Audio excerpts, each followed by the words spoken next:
Seja muito bem-vindo à Casa Bezerra de Menezes, essa casa virtual que não deixou a gente ficar afastado um do outro, que possamos aprender esse momento de reflexão, né? Possamos aprender juntos. Solicito que, se quem puder, por favor, desligar os microfones, porque na hora da palestra ele dá uma microfonia, incomoda um pouquinho o nosso palestrante. Então, vamos ajudar, né? Vamos desligar o nosso microfone para podermos juntos chegarmos a um bom resultado. Vamos iniciar lendo uma página do livro Comentários Evangélicos, pelo Espírito Bezerra de Menezes, sob a coordenação de Edgar Arnold. É a lição 35. Tudo a seu tempo. Há tempo de derribar e tempo de edificar. Isso está em Eclesiastes, capítulo 3, versículo 3. O Pai de amor infinito nos permite agir segundo o nosso entendimento, às vezes bastante precário, no amplo do uso do nosso livre-arbítrio, que nos coloca acima dos demais reinos da natureza. Entretanto, nosso entendimento, por mais imperfeito, nos leva ao uso indiscriminado das possibilidades que nos concede o Criador e destruímos a beleza e a harmonia da vida no planeta. E como poderia Deus, toda justiça, amor e sabedoria, retificar nossos desviados caminhos, sem nos tolher a liberdade de ação com que nos coroou Ele mesmo, se não permitindo que, atingindo o mal e a dor, extremos estarrecedores no cenário humano, se horrorizem os mesmos criadores à vista de suas favorosas obras e, finalmente arrependidos, espontaneamente busquem reconstruir o infinito bem cuja manifestação perturbada. Em tudo, louvemos a Deus, pois sobre tudo agem incansavelmente seus ilimitados recursos de amor e sabedoria. Vamos agora fazer a nossa prece inicial. Jesus, mestre amigo, eis-nos aqui, nos oferecendo a ser servos da vossa seara de amor, da vossa seara de conhecimento, de entendimento, de doutrina, do vosso evangelho. Pois rogamos, Jesus, que possamos receber o vosso amor em nossos corações, a vossa paz, o equilíbrio necessário para vencermos nossas dificuldades. E agradecemos, Jesus, por esse momento de paz, de harmonia e de um pouquinho mais de conhecimento. Os rogamos, mestre amado, proteger nosso palestrante, Luiz Raimundo, que ele possa ser incluído pelo plano espiritual, por vós, por nosso mentor, Bezerra de Menezes, que possamos, unidos em pensamento e coração a vós, possamos aproveitar esse banquete que nos é oferecido nessa manhã de domingo. Esteja sempre conosco, Jesus, abençoe todos os nossos pensamentos, nossos amores, todo o nosso planeta. Que assim seja, graças a Deus. Agora, por favor, apresentar nosso querido irmão, que estamos muito felizes aqui com a sua presença. Pela presença do nosso companheiro Luiz Raimundo, desenvolverá conosco o estudo cujo tema é 60 anos do livro Seara dos Médiuns, de Emmanuel, psicografado por Francisco Cândido Xavier. Essa obra maravilhosa que ele vai nos presentear com seu estudo, com certeza, com muito carinho. A palavra está contigo, Luiz Raimundo. Meus irmãos, muito bom dia a todos neste domingo maravilhoso de sol. E vamos falar sobre Seara dos Médiuns, este livro fundamental para quem lida com a mediunidade e também para quem não lida com a mediunidade, porque esse livro é para todos. este livro traz enriquecimento para todos nós. Nada mais do que Emmanuel para nos trazer pela mediunidade de Francisco Cândido Xavier. Meus queridos, eu agradeço a Márcia, que me fez este convite há pouco mais de 20 dias. E posso dizer que com ele, na elaboração dos assuntos que eu poderia abordar nesta palestra, muito tenho aprendido. E assim, o que dizer? Quem aprende mais é quem faz o estudo e não quem vai ouvi-lo, porque a gama de assuntos interessantes que ali são abordados provam para a gente quão bela é esta obra. Não podemos falar desta obra sem abordar um pouco de mediunidade, os seus autores, Chico Xavier e o próprio Emmanuel. Esse livro já está, não sei se dá para ver, já está na 30ª edição eletrônica, e está disponível nas principais livrarias que vendem livros eletrônicos. Foi lançado em 1961, em publicação da FEB. A data de lançamento eu não consegui obter, mas na primeira mensagem, que é de Emmanuel, ela data de janeiro de 1971. E assim vamos iniciar. Desejando, sentes. Sentindo, pensas. Pensando, realizas. Realizando, atrais. Atraindo, refletes. O pensamento é o nosso cartão de visita. E Emmanuel veio nos dizer isto em Seara dos Médiuns.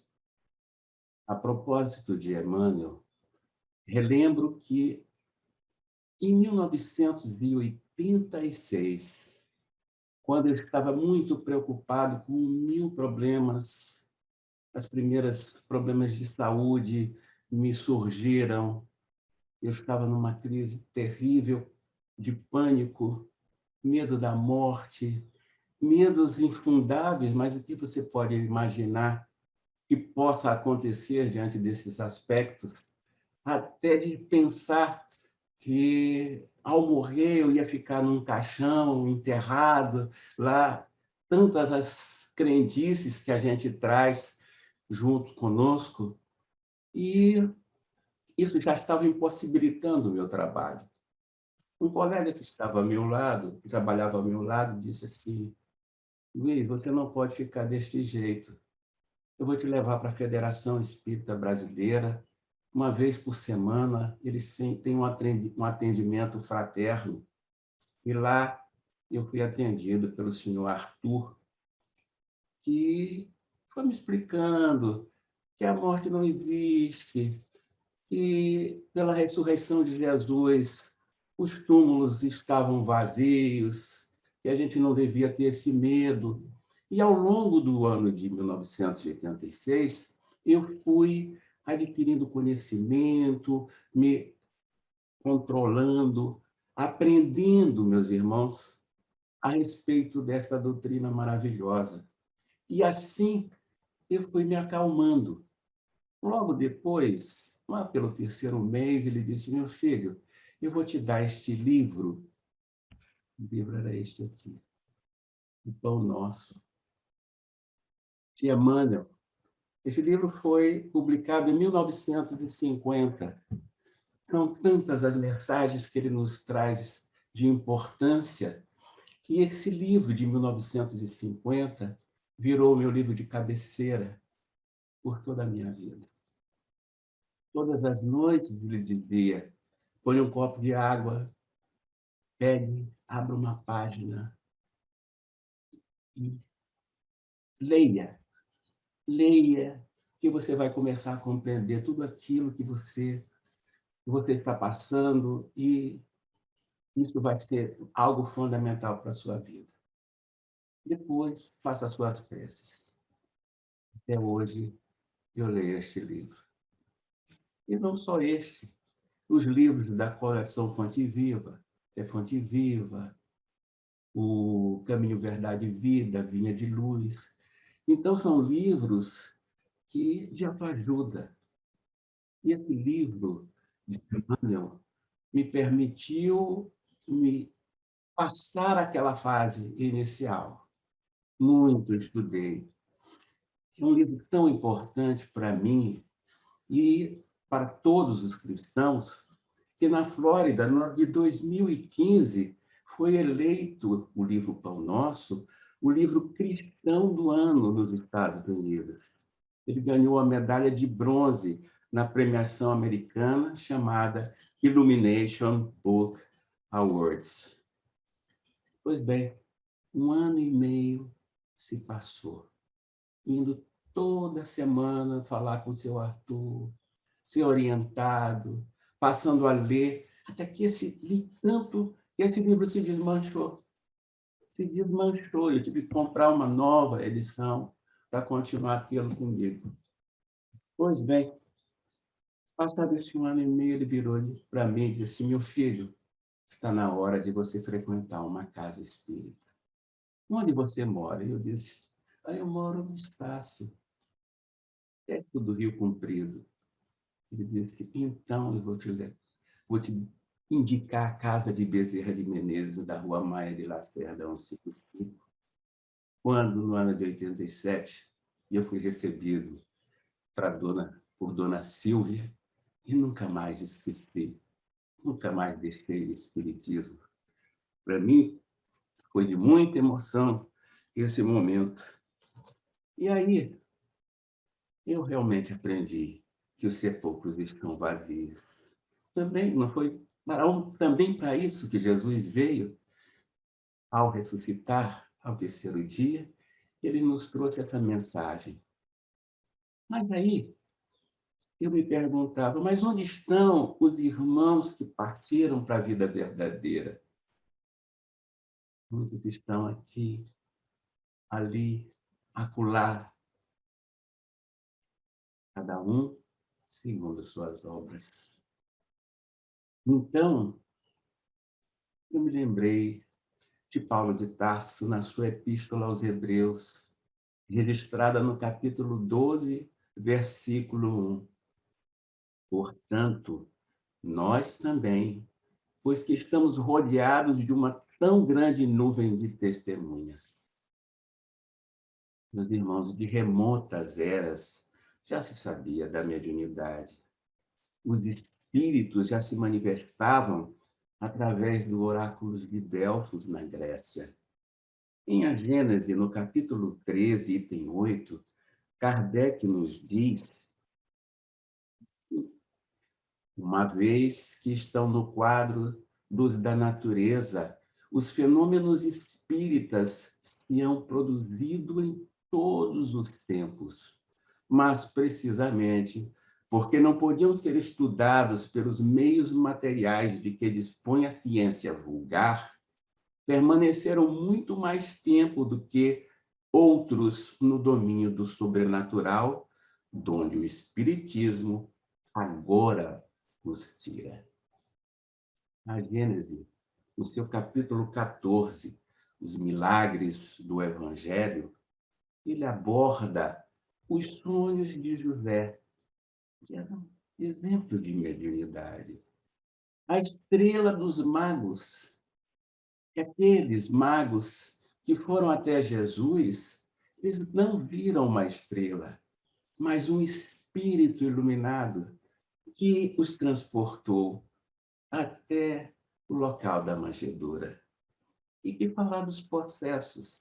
Quantos possessos Jesus tirou o espírito que prejudicava aqueles seres? Com o advento do Consolador, nos deparamos logo com a questão 459, questão que eu nunca esqueci, porque 4 mais 5, 9, 459. Nunca mais esqueci. Influi os espíritos em nossos pensamentos em nossos atos? E os espíritos responderam: muito mais do que imaginas. Inclui a tal ponto que, de ordinário, são eles que vos dirigem. No livro dos médiuns também, no item 232, Kardec nos explica: por aí erro acreditar alguém que precisa ser médium para atrair a si os seres do mundo invisível. Eles povoam o espaço, temos-los incessantemente em torno de nós, ao nosso lado, vendo-nos, observando-nos, intervindo em nossas reuniões, seguindo-nos ou evitando-nos, conforme os atraímos ou os repelimos. A faculdade mediúnica em nada influi para isto. Ela mais não é do que um meio de comunicação.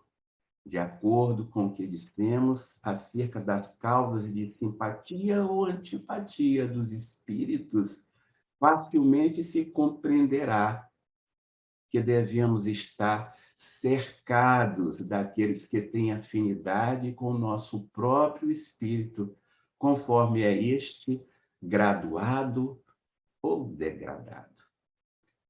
Ora, para esse estudo, eu vi alguns programas, a TV FEB fez uma série de 3 programas sobre Seara dos Médiuns. Dali, Geraldo Campetti, que é o vice-presidente da FEB, imagino que ainda seja, ele nos diz que não importa se nós somos médios ou não, a influência se manifesta sempre ao nosso meio. Os espíritos estão ao nosso redor. Basta ver como estamos aproveitando essa influência. Nunca estamos sós. Paulo nos fala que temos milhões de testemunhas. E ainda que no livro No Invisível, Leon Denis afirma que a mediunidade apresenta variedades quase infinitas, desde as mais vulgares formas até as mais sublimes manifestações. Nunca é idêntica em 2 indivíduos e se diversifica segundo os caracteres e os temperamentos em um grau superior. É como uma centelha do céu a dissipar as humanas tristezas e a esclarecer as obscuridades que nos envolvem. O Espírito Amélia Rodrigues identifica a passagem evangélica que está em Mateus, capítulo 16, versículo 16 a 19, como um marco na mediunidade. Vamos a ela na versão da Bíblia de João Ferreira de Almeida, a propósito da seguinte pergunta feita por Jesus: e vós, quem dizeis que eu sou? E Simão, já é mediunizado, respondeu, disse-lhe: bem-aventurado és tu, Simão. Aliás, perdão. E Simão Pedro, respondendo, disse: tu és o Cristo, o Filho de Deus vivo. E Jesus, respondendo, disse-lhe: bem-aventurado és tu, Simão Bar-Jonas, porque tu não revelou a carne e o sangue, mas meu Pai que está nos céus. Pois também eu te digo que tu és Pedro, e sobre esta pedra edificarei a minha igreja, e as portas do inferno não prevalecerão contra ela. Eu te darei as chaves do reino dos céus, e tudo que ligares na terra será ligado nos céus, e tudo que desligares na terra será desligado nos céus. O desenvolvimento deste fato evangélico foi abordado no capítulo intitulado Mediunidade, Vínculo de Luz, do livro Até o Fim dos Tempos, em que a autora Amélia Rodrigues, através da psicografia de Divaldo Pereira Franco, nos traz algo mais, de forma poética, obtidos no plano espiritual. Tu és Pedro, e sobre essa pedra, a revelação da verdade que acabara de anunciar. Edificarei a minha igreja, e as portas do inferno nada poderão contra ela. Dar-te-ei as chaves do reino dos céus, e tudo quanto ligares na terra será ligado no céu.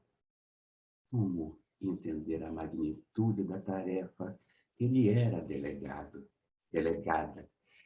Ele sentia-se apenas um pescador daquelas águas piscosas, homem do mundo, frágil e áspero como as ocorrências do cotidiano. O deleite durara alguns instantes, porque ao ser anunciada a tragédia que o aguardava, Jesus, por ocasião do testemunho que ele deveria dar, o temperamento intempestivo do pescador, de decisões rápidas, pareceu incendiar-se, e ele, tomando-o de parte, começou a repreendê-lo, dizendo: Deus te livre de tal, Senhor. Isso não há de acontecer.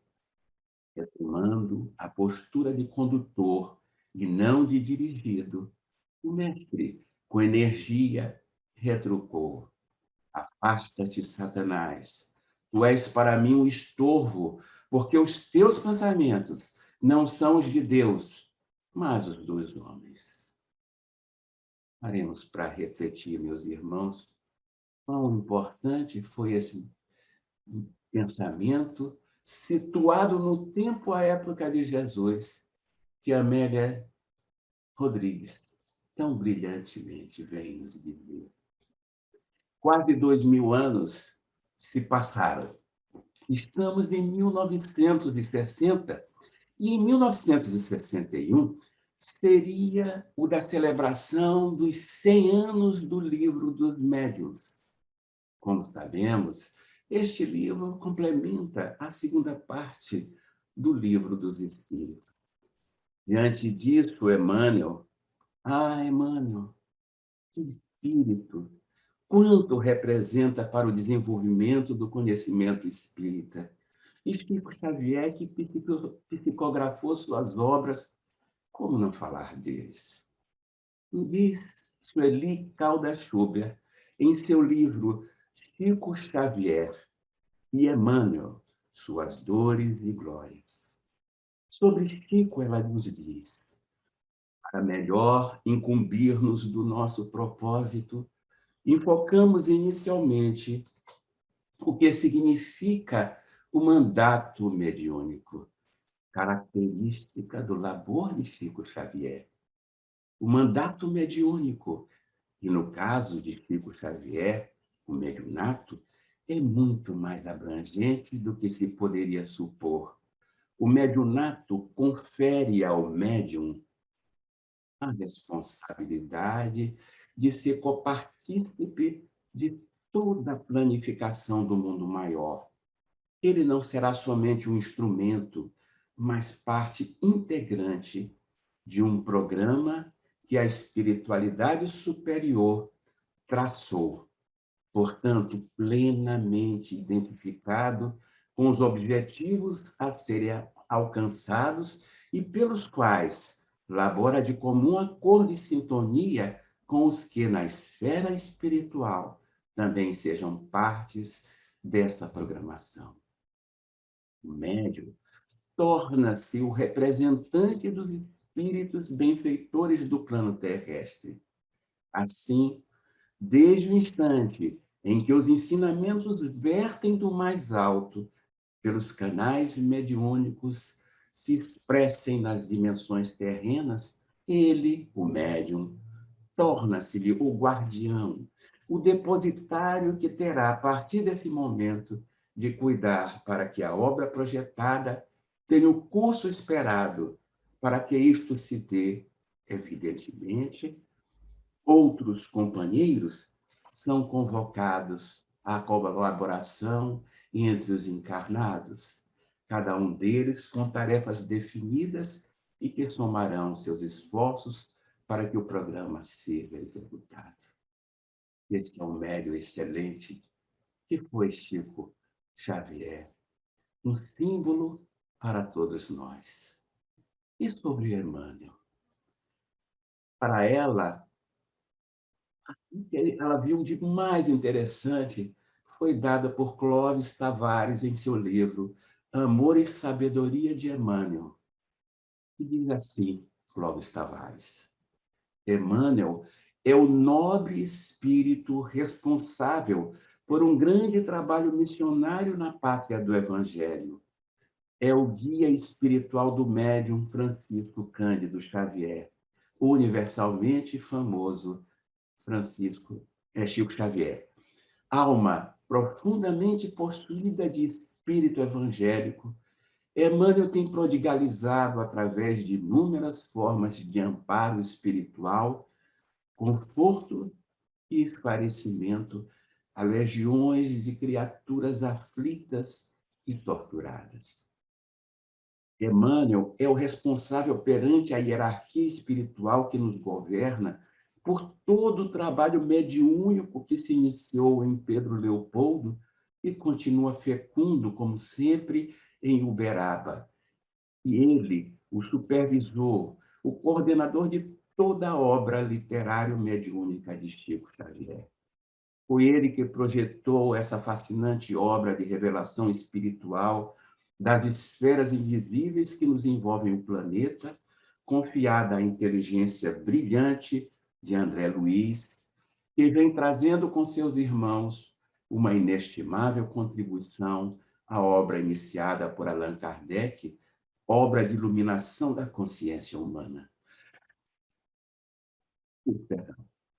Assim, meus irmãos, falar da seara dos médios, sem fazer estas abordagens preliminares, não teremos como compreender a importância deste livro, que muito significa para os estudos das relações mediúnicas que envolvem todos nós.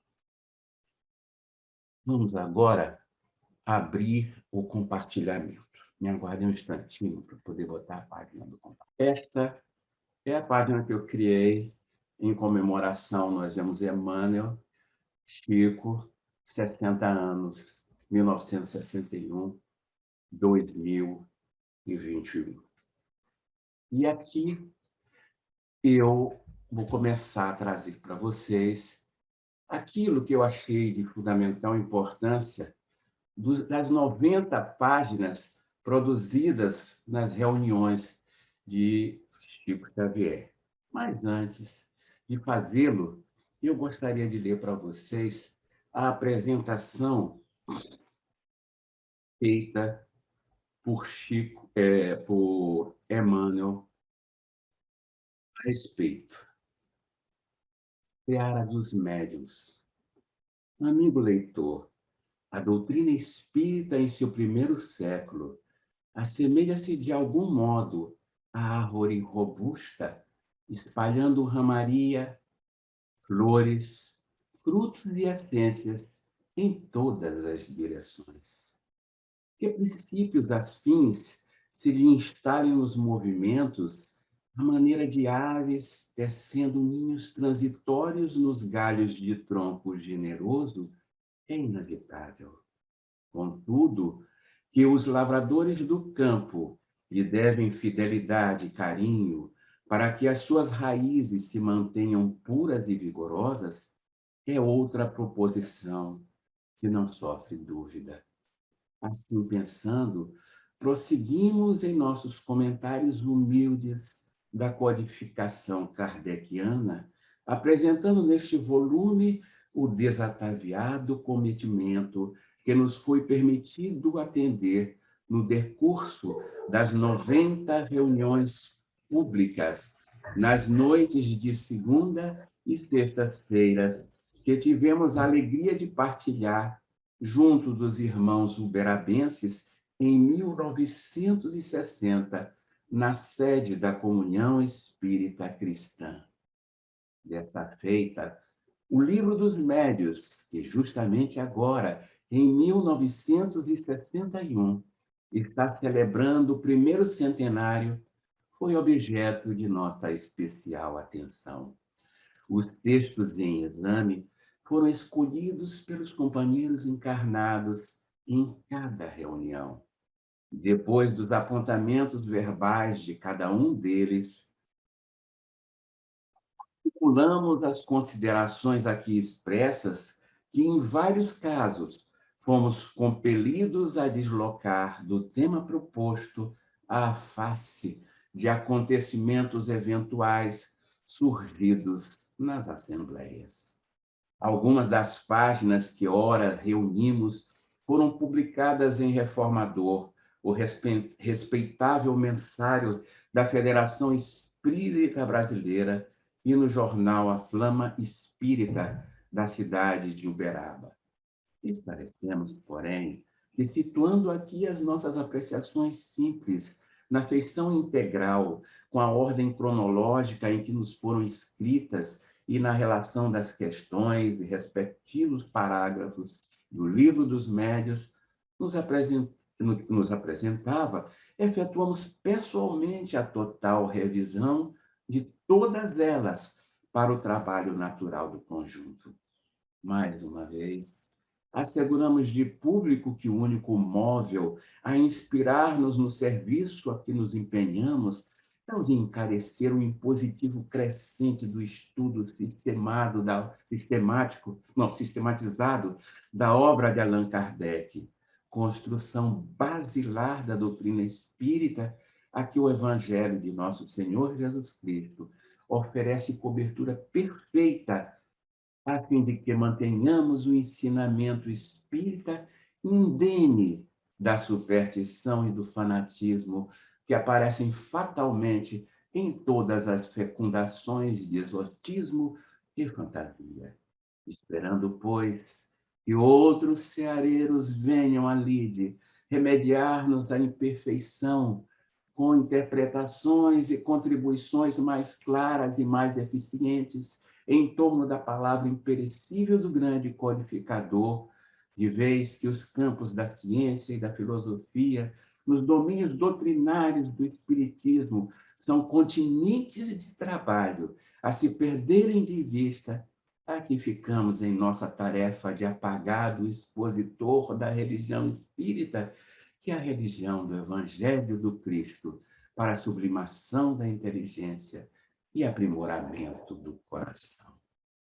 Meus irmãos, que palavras lindas, que ensinamento, que humildade nos traz Emmanuel a nos trazer estas palavras, nos convidando a estudar com ele tudo aquilo em que ele apresentou, nos ajudando a entender a doutrina espírita de Emmanuel, de Allan Kardec, que Jesus nos revelou pela terceira revelação. Assim, queridos, com esta página que comemora os 60 anos da Seara dos Médiuns, 1961 a 2021, começamos, então, as férias.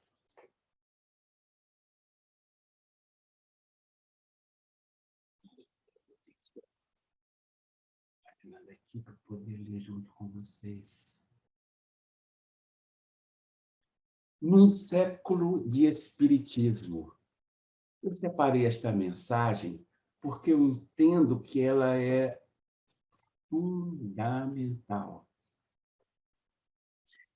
Num século de espiritismo, num século inteiro de atividades, temos visto a ciência procurando apaixonadamente as realidades do espírito. Provas indiscutíveis não lhe foram regateadas. Sábios distintos, entre os quais Wallace, Zollner, Crookes e Lombroso, Myers e Lodge, mobilizando médios notáveis, efetuaram experiências de valor inconteste.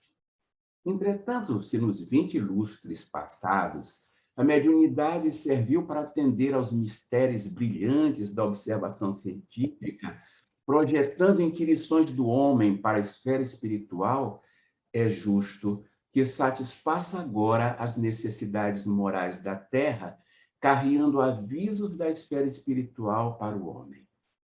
É assim, e repetindo as lições do Cristo para o mundo atormentado, não nos achamos simplesmente diante de um espiritismo social, mas em pleno movimento de recuperação da dignidade humana, porquanto, em verdade, perante o materialismo irresponsável a sombrear universidades e gabinetes, administrações e conselhos, laboratórios e templos, cenáculos e multidões, o Evangelho de Jesus, para esclarecimento do povo, tem regime de urgência.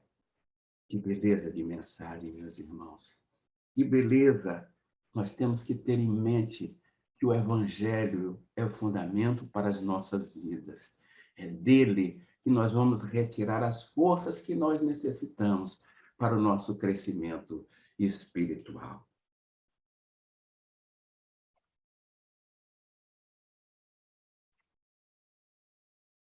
Depois, escolhi ensino espírita. Se abraças na doutrina espírita, o roteiro da própria renovação, em toda parte, és naturalmente chamado a fixar-lhes os ensinos. Doutrina espírita, na essência, é universidade de redenção, e cada um de seus profitentes ou alunos, por força da obrigação no burilamento interior, é obrigado a educar-se para educar. E é por isso que, se desposaste as tarefas, seja esse ou aquele o setor de tuas atividades, estarás cada dia ensinando o caminho da elevação na cadeira do exemplo. Espetacular, não é, meus irmãos? Nós temos que ser participativos, temos que exemplificar, temos que orar e vigiar, para que cada vez mais tenhamos isso dentro de nossa consciência, que nós somos um exemplo vivo para os nossos irmãos de humanidade.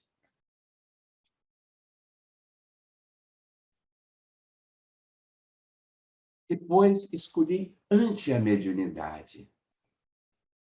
No trato da mediunidade, não andemos à cata de louros, nem mesmo esperemos pelo entendimento imediato das criaturas. Somente aqueles que modificaram as próprias vidas foram capazes de refletir na glória do apostolado. Pedro, fraco, fez-se forte na fé, e, esquecendo a si mesmo, busca servi-lo até a morte. Maria de Magdala, tresmalhada na obsessão, recupera o próprio equilíbrio e, apagando-se na humildade, converte-se em mensageira de esperança e ressurreição. Joana de Cusa, amolecida no conforto doméstico, ouvida as conveniências humanas e acompanha-lhe os passos sem vacilar no martírio. Paulo de Tarso, o perseguidor, aceita-lhe a palavra amorosa e estende-lhe a boa nova em suprema renúncia. Não detenhas assim qualquer ilusão à frente dos fenômenos medianímicos. Um minuto, porque eu tenho... Estou aqui contrepando por cima do meu texto. Encontrarás sempre e por toda parte muitas pessoas beneficiadas e crentes como testemunhas convencidas e deslumbradas diante deles, mas apenas aquelas que transfiguram a si mesmas, aperfeiçoando-se em bases de sacrifício pela felicidade dos outros, conseguem aproveitá-las no serviço constante em louvor do bem.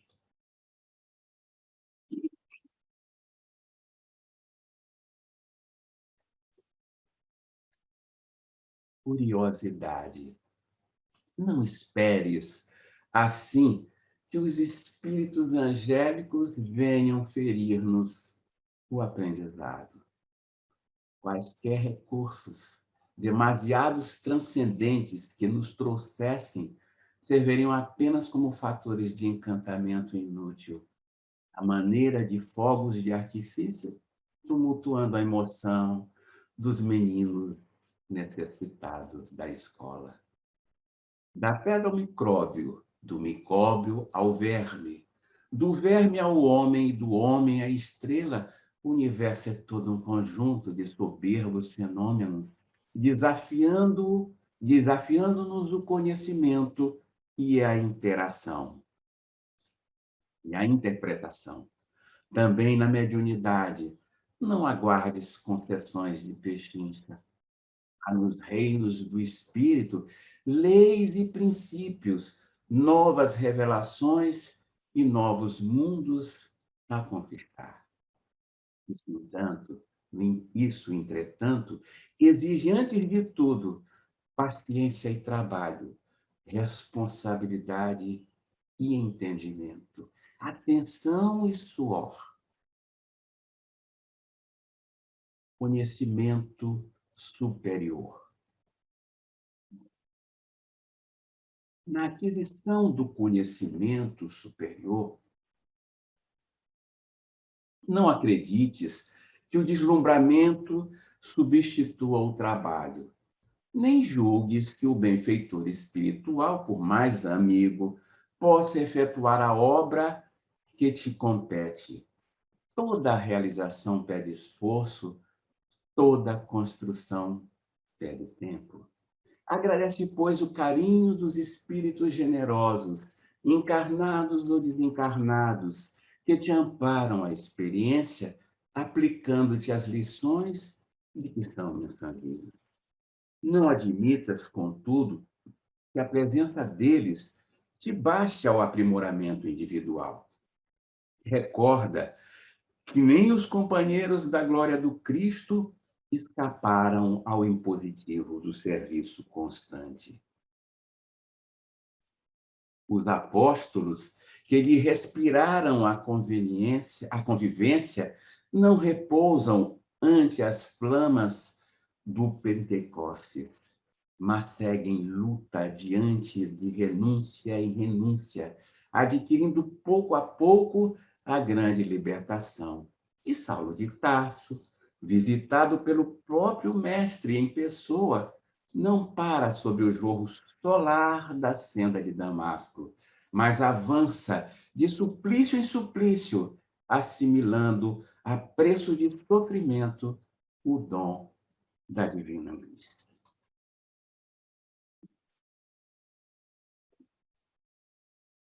O médium inesquecível. Estudando a mediunidade e ambiente, recordemos um dos médiuns inesquecíveis dos dias apostólicos, Paulo de Tarso. Em torno dele, tudo era contra a luz do Evangelho, a sombra do fanatismo e da crueldade. Não se instalara apenas no Sinédrio, onde se lhe situava a corte dos mentores e amigos, mas também nele próprio, transformando em perigoso instrumento da perseguição e da morte. Feria, humilhava e injuriava a todos que não pensassem pelos princípios que lhe norteavam a ação. Mas desabrocha-lhe a mediunidade inesperadamente. Vê Jesus redivivo e escuta-lhe a voz. Aterrado, reconhece os enganos em que vivera. Entretanto, não perde tempo em lamentações inúteis. Não sucumbe desesperado. Não se confia à volúpia da autocondenação. Não foge à luta pela renovação íntima. Percebe que não pode recolher de pronto a simpatia da família espiritual de Jesus, mas não se sente fracassado por isso.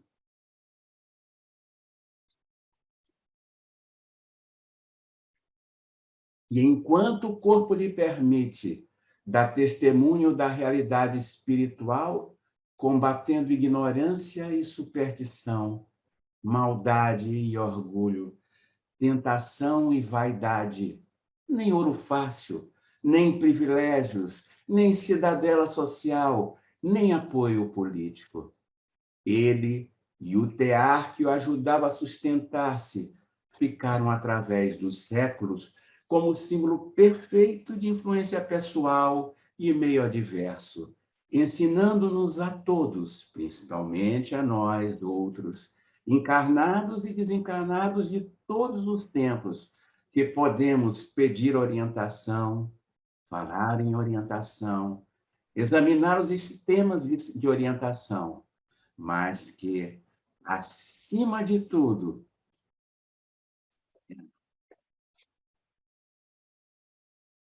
precisamos ser a própria orientação e nós mesmos. Que beleza, que beleza.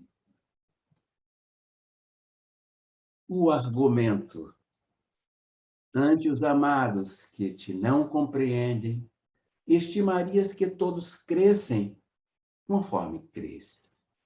Entretanto, recordemos o Cristo. Ninguém quanto ele deixou na retaguarda tantas demonstrações de poder celeste. Deu nova estrutura à forma dos elementos. Apaziguou as energias desvairadas da natureza.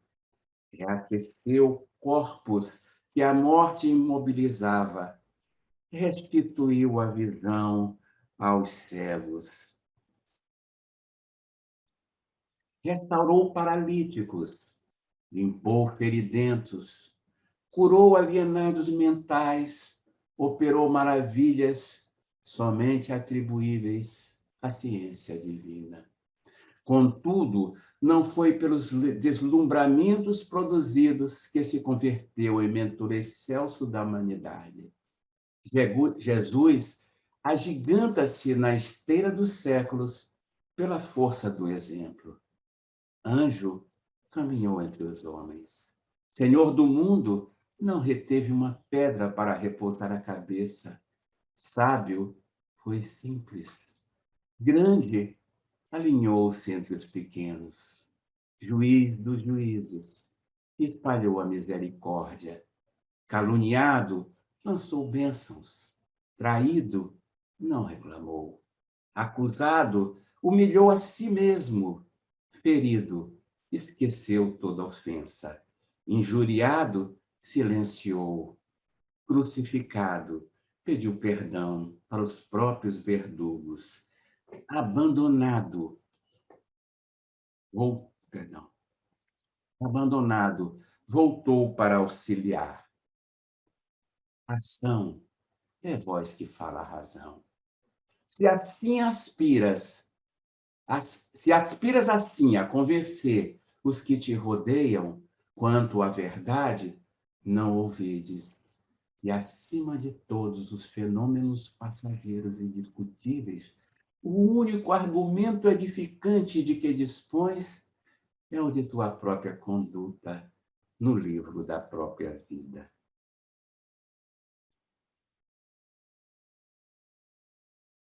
Na mediunidade, não é a mediunidade que te distingue, é aquilo o que fazes dela. A ação do instrumento varia conforme a atitude do servidor. A produção revela o operário, a pena mostra a alma de quem escreve. Seja qual for o talento que te enriquece, busca primeiro o bem, na convicção de que o bem, a favor do próximo, é o bem irrepreensível que podemos fazer. Desse modo, ainda que te sintas imperfeito e desajustado, infeliz ou doente, utiliza a força medianímica de que a vida te envolve, ajudando e educando, amparando e servindo no auxílio aos semelhantes, porque o bem que fizeres retornará dos outros a teu próprio caminho, como bênção de Deus a brilhar sobre ti. Meus irmãos, que mensagem maravilhosa esse livro nos traz. O resto eu deixo para vocês, porque são São 90 mensagens para vocês estudarem. Quanta informação, quanta ensinamento, que a dádiva de Deus nos foi concedida pelos espíritos superiores através de Emmanuel. E esse é um livro para ser lido, relido, estudado. E, meus irmãos, há 2000 anos atrás, voltando à mensagem de Amélia Rodrigues, naquela noite, quando as estrelas cintilantes como poeira de luz adornaram o zimbório, Pedro acercou-se do mestre, que se encontrava sentado sob algumas raízes de velha figueira. E porque houvesse permanecido sem entender a ocorrência, tomado de angústia, indagou com respeito: serei eu, Senhor, Satanás, e me hei constituído um estorvo para o teu santo labor? E se assim sou, por que me entregaste a responsabilidade pela preservação das tuas palavras, cuidando de ligar almas ao teu messianato, o que confirmarias no céu? O amigo compassivo, que houvera percebido o véu de tristeza que o ensombrecia a face do discípulo, esclareceu docemente: irmão, o homem na terra é um canal por onde vertem a inspiração e o pensamento da imortalidade, sempre em contato com os transeuntes do vale de sombras, a fim de que possam desfrutar de claridades espirituais e terem renovadas as suas forças. Nem sempre, porém, a onda que envolve o ser é de procedência superior. Quando me identificaste como Messias, meu Pai comandava o teu pensamento e foste instrumento de vida. Por isso te disse que não havia sido a carne, nem o sangue, porque não se tratava de um raciocínio, de uma conclusão do teu cérebro, a revelação que te alcançava a mente em sintonia com a verdade e te tornaste intermediário dela. Logo depois,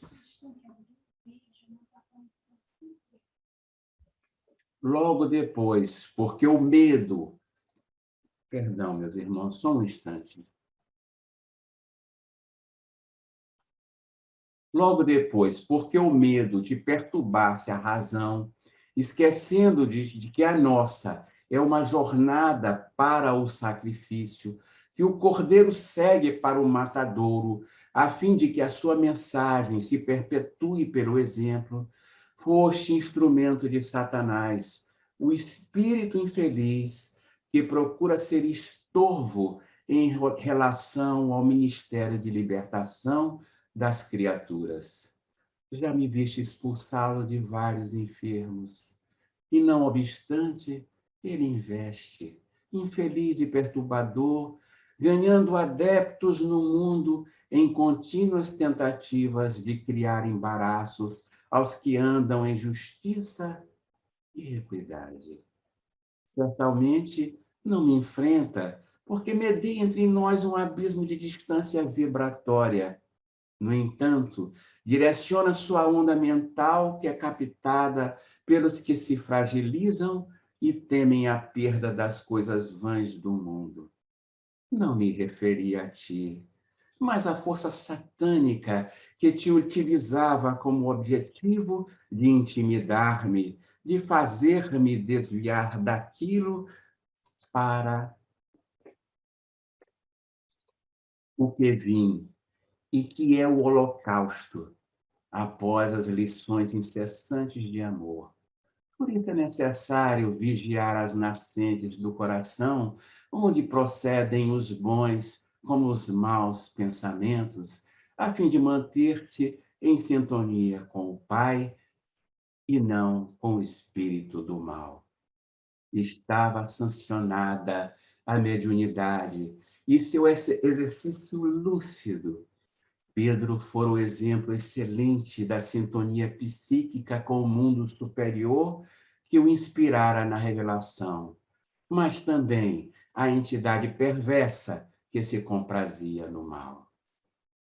O advento do Consolador no ano de 1871, meus irmãos, era lançado o Livro dos Médios, que este ano faz 160 anos.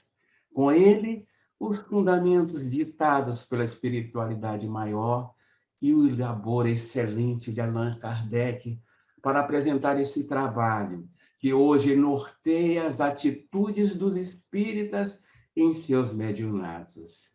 E aí, Emmanuel, com a magnífica obra Seara dos Médios, que este ano, completando 60 anos de lançamento, vem traduzir o sentimento desse espírito naquilo que é servir e amar em nosso favor, necessitados que somos, para a perfeita condução dos assuntos mediúnicos nesta obra primorosa revelada por seu amor ao próximo. Muita paz. Muito obrigado.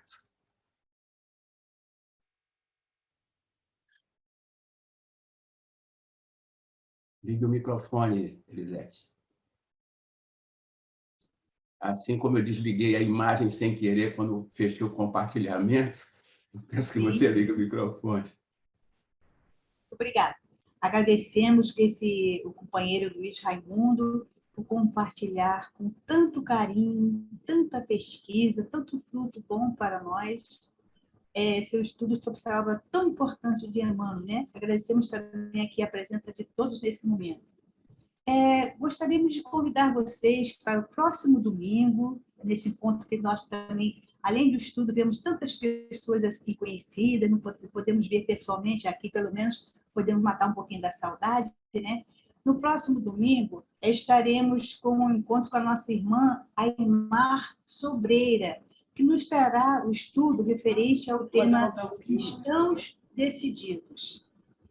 Já é um convite para a gente, cristãos decididos. Vamos decidir ser cristãos de verdade, né? Vamos estar juntos nesse momento, domingo que vem. E vamos, no momento agora, sintonizar com o Mestre Jesus para a nossa prece final. Jesus, querido amigo, obrigado por esse momento de esclarecimento, por esse momento tão bom, de tanto aprendizado, que possamos realmente, nos momentos de dificuldades, nos apoiar nesses ensinamentos, ali descobrindo a palavra, o momento, aquele que mais nos disse ao coração, para seguir a voz, Jesus. Abençoe todos aqui presentes. Agradecemos por esse momento de tão grande luz e que nesse momento possamos estar sempre sintonizados convosco em todos os momentos de nossas vidas. E Jesus, o Senhor nunca nos abandonou, sempre está junto de nós e sempre mandando seus mensageiros de luz a nos conduzir, a nos intuir, a nos mostrar como ser no trabalho do amor, do carinho, da verdadeira caridade. Ajuda-nos, Jesus, a evoluir e estar sempre com os pensamentos em sintonia, em vós. E assim seja, graças a Deus.